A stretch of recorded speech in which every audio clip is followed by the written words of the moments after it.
Bonjour mes chers élèves, j'espère que vous allez bien dans cette période de confinement. Alors voici une vidéo consacrée, comme vous le voyez, au plan simple. Cette vidéo s'inscrit dans une série de cours qu'on va faire concernant les plans argumentatifs. Vous savez, pour rédiger un texte argumentatif, il y a divers plans argumentatifs à suivre. Le plan simple, le plan dialectique, comparatif, concessif, thématique, analytique. Dans chaque vidéo, dans cette série, dans chaque vidéo, on va traiter un plan et voilà, expliquer sa particularité, sa méthodologie et voilà, tout ce qu'il faut savoir voilà, sur le plan étudié. Et on va commencer par le premier plan, le plan le plus facile, le plus basique, qui est le plan simple. Voilà. Alors, tout d'abord, c'est quoi un plan simple?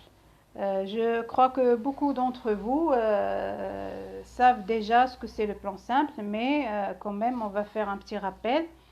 Alors, définition, dans le plan simple, le développement se constitue d'une seule et unique partie, où on donne et on défend notre opinion vis-à-vis du sujet donné.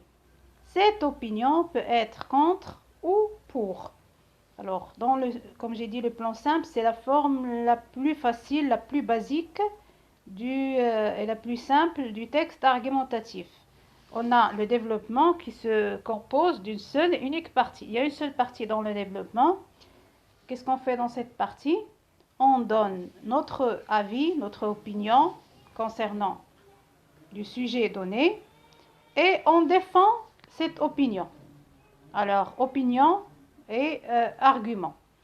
L'opinion peut être ou bien contre ou pour. Alors, si elle est contre, alors ça s'appelle réquisitoire, c'est-à-dire on est contre, on attaque le sujet. Ou si on est pour, alors on défend, ça sera plaidoyer. Ce sont des termes juridiques, réquisitoire et plaidoyer.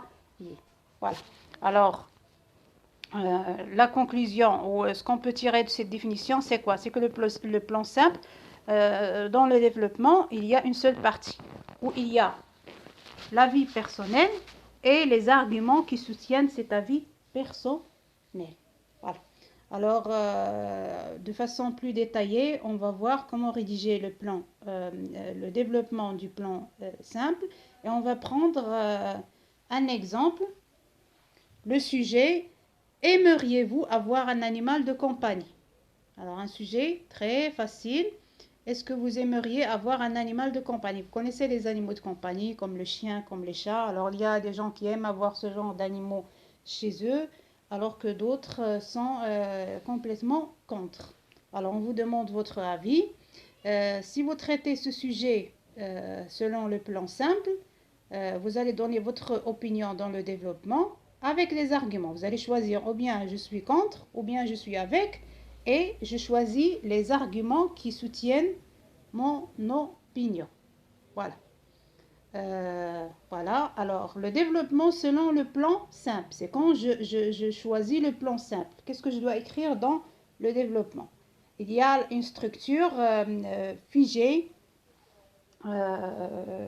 c'est-à-dire fixe, qui se compose de quoi? Alors, on commence par l'opinion personnelle ou la thèse et après, on commence l'énumération des arguments qu'on a. Le premier, le second et le troisième argument. Comme j'ai dit, c'est une structure très simple, la plus simple parmi les plans argumentatifs. Voilà. Alors, maintenant, on va traiter chaque partie séparément. La première, c'est l'opinion personnelle ou bien ce qu'on appelle la thèse. Comment je vais écrire mon opinion personnelle? Tout simplement, je choisis une expression comme pour ma part, personnellement, je pense que, je trouve, à mon avis, selon moi, d'après moi, il me semble, j'imagine, etc. Alors, il y a une longue liste des expressions qu'on peut utiliser pour introduire l'opinion personnelle. Et après, je donne mon avis. Une phrase ou deux où j'exprime est-ce que je suis avec ou je suis contre. Exemple d'une thèse. Alors, en ce qui me concerne, je désapprouve complètement le fait d'avoir un animal de compagnie chez moi.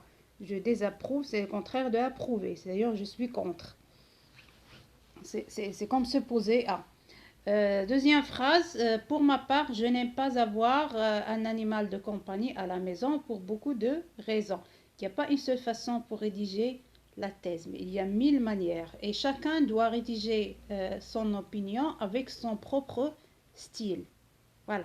Mais ce qui est important dans la thèse, c'est la simplicité et la clarté. Voilà.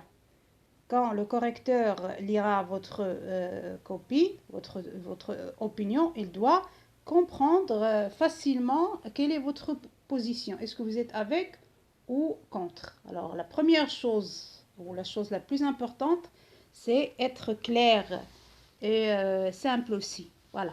Il n'y a rien de mieux que la simplicité.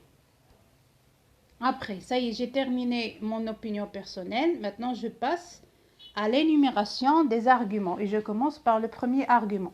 Dans chaque argument, je vais l'écrire dans un paragraphe indépendant.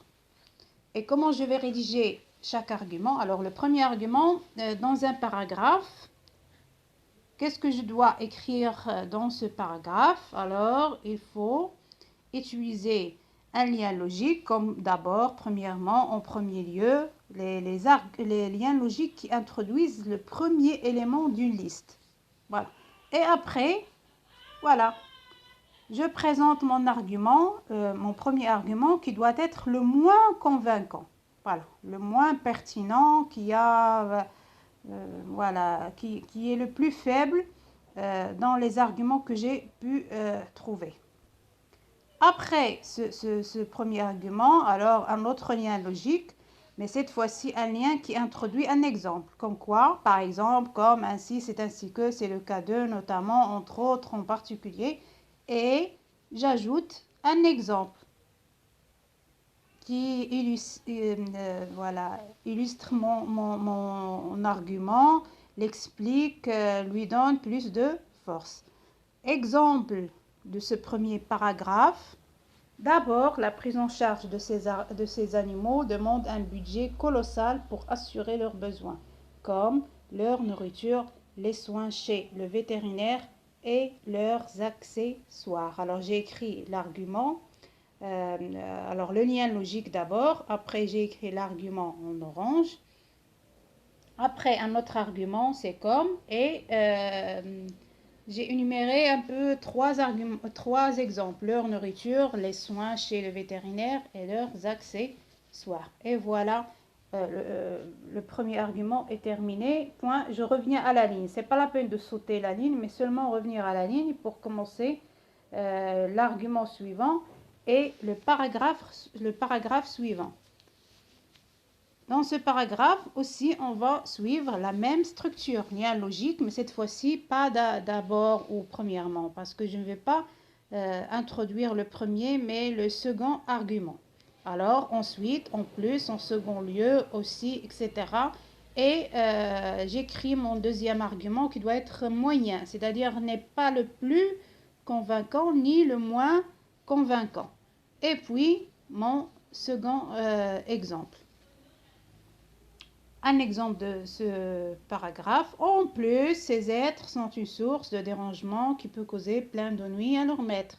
Par exemple, un chien qui aboie la nuit risque de contrarier les voisins et créer des conflits. Aussi, les salissures causées par leurs excréments partout dans la maison.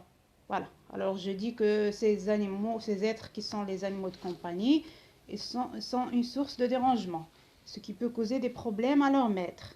Ça, c'est mon argument. Et après, je donne des exemples. Par exemple, un chien qui aboie la nuit risque de contrarier les voisins et créer des conflits entre les voisins. Et aussi je vais ajouter un autre exemple. C'est que les salissures causées par leurs excréments partout dans la maison. C'est-à-dire, ils salissent la maison. rendre la maison sale parce que pour les animaux de compagnie, voilà, toute la maison, c'est des toilettes. Et voilà, point, j'ai terminé le second argument et je vais aller au troisième et au dernier argument. Avec la même structure, lien logique, argument, lien logique, exemple. Lien logique, enfin, en dernier lieu. Pourquoi j'écris enfin? Parce que c'est le dernier argument. Et voilà, le dernier argument qui doit être le plus convaincant. Voilà, c'est l'argument le plus fort qui a le plus de poids. Et lien logique et exemple 3. Enfin, avoir un animal sous son toit, c'est avoir un danger potentiel et permanent pour la santé. Ainsi, cet être vivant peut causer des allergies ou transmettre des maladies aux membres de la famille. Alors là, je parle du côté de la santé. Alors, avoir un animal à la maison, c'est un danger, un risque permanent. Pour la santé. Il peut causer des problèmes sanitaires à la famille. Comme quoi, alors l'exemple, cet être vivant il peut causer des allergies ou transmettre des maladies aux membres de la famille. Et voilà mon dernier paragraphe et mon dernier argument. Est-ce que je dois écrire un exemple pour chaque argument? Non, c'est pas obligatoire. Voilà. Les exemples sont très importants, mais ils ne sont pas obligatoires. Au moins, ce n'est pas obligatoire d'écrire pour chaque argument un exemple. Si j'ai 3 arguments, je peux écrire des exemples pour 2 arguments seulement et laisser un argument sans exemple. Et peut-être seulement choisir l'explication. J'explique mon argument bien au lieu d'utiliser un exemple. Et voilà. Aussi, ce qu'il faut savoir, c'est qu'il ne faut jamais répéter les arguments. Si je vais opter pour 3 arguments, les 3 arguments doivent être différents, comme dans le développement qu'on a fait. Voilà, alors le développement complet. Alors, au début, j'ai parlé de problèmes un peu financiers, c'est que ces animaux demandent beaucoup d'argent. Après, j'ai dit qu'ils causent beaucoup de dérangements et de problèmes. Et après, j'ai dit que c'est une menace pour la santé. Il ne faut jamais écrire la même idée et la répéter dans 3 paragraphes. Non, ils doivent être 3 arguments différents et pertinent et voilà le développement complet. Alors voilà, j'espère que cette vidéo vous a été utile et j'attends vos commentaires, vos questions et je reste à votre